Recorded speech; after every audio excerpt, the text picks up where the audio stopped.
The importance of sleep for teen mental health. According to the Centers for Disease Control and Prevention, about 41 million Americans get 6 or fewer hours of sleep per night.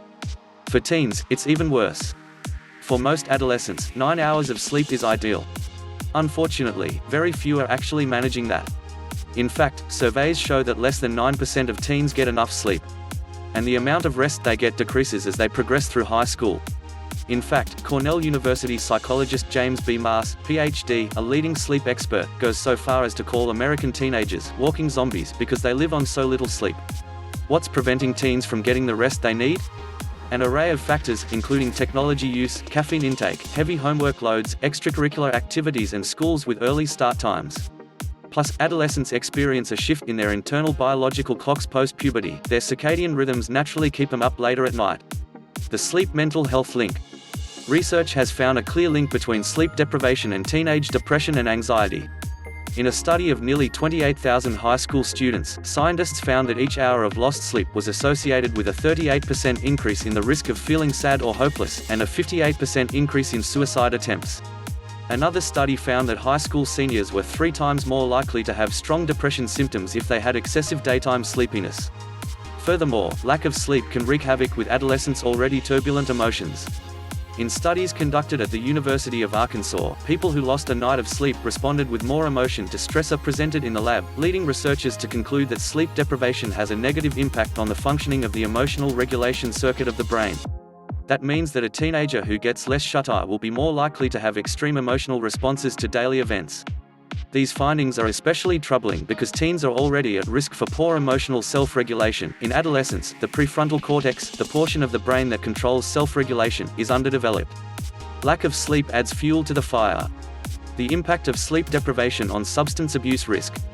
Along with regulating emotions, the prefrontal cortex also regulates executive functioning, decision-making and impulse control. As a result, teens who get less sleep tend to engage more frequently in risky behaviors. Research shows that ongoing lack of sleep can increase teens' likelihood of using drugs and alcohol. A 2015 study found that sleep difficulties and hours of sleep can predict a number of dangerous adolescent behaviors, including binge drinking, drunk driving and unprotected sex. Why the timing of sleep matters. Even teens who manage to get the recommended 9 hours may not be receiving the full benefit. That's because teens tend to go to bed late and sleep late, and, unfortunately for them, the quality of our sleep is better earlier in the night. The time of night when you sleep makes a significant difference in terms of the structure and quality of your sleep, says Matt Walker, head of the Sleep and Neuroimaging Lab at the University of California, Berkeley. Scientists have found that non-REM sleep, the type we experience between 10 p.m. and 3 a.m., is deeper and more restorative than lighter REM sleep between 3 and 7 a.m. So teens who regularly go to bed at 3 a.m., for example, will get fewer hours of restorative non-REM sleep, even if they sleep till noon. How teens can get better sleep. Here are a few guidelines that can help teens develop better sleep hygiene. Get up at the same time every day. A consistent sleep schedule will help teens regulate their sleep rhythms. If they do sleep later on weekends, it should only be for an hour or so more than usual. Take naps when possible. Sleep experts recommend midday naps and other short bursts of sleep. In fact, studies show that deep sleep can help us function optimally, even if it's just a half-hour nap. Unplug earlier. Along with keeping teens occupied late into the night, smartphones detract from sleep via the artificial light they emit, which stimulates more cortisol, the hormone that tells the brain to be alert and productive, than the sun itself. Exercise. Research shows that people sleep significantly better and feel more alert during the day if they get at least 150 minutes of exercise a week. Do yoga. Doing yoga before bed helps people fall asleep more easily and sleep longer. One study showed that young adults who regularly practiced yoga woke up fewer times in the night, a sign of better sleep quality. Trouble sleeping? Ask yourself why. Get some sleep. 7 to 8 hours of sleep each night means a happier, smarter, healthier, and probably longer living you. But more than 35% of us routinely clock in less than 7 hours of Zs. If you're prone to tossing and turning throughout the night, ask yourself why. Examine your sleep hygiene. What's your sleeping environment like? Your bedroom should be dark, quiet, and a comfortable temperature. And how's that bed? You may need to invest in a new mattress if you're waking up sore, sleeping better when you're away from home, or having trouble remembering which president was in office when you bought your bed. What do you do in your bedroom? Your room should be a sanctuary reserved for only sleep and between the sheets romance. If your bedroom is also where you do homework, answer emails, call your mum, make shopping lists, and eat snacks, you'll have a harder time relaxing when you want to. Are you still wired when you go to bed? You've got to unplug. If you're one to peruse Facebook, watch Letterman, or text your friends from the comfort of your own sheets, that computer screen could be disrupting your sleep.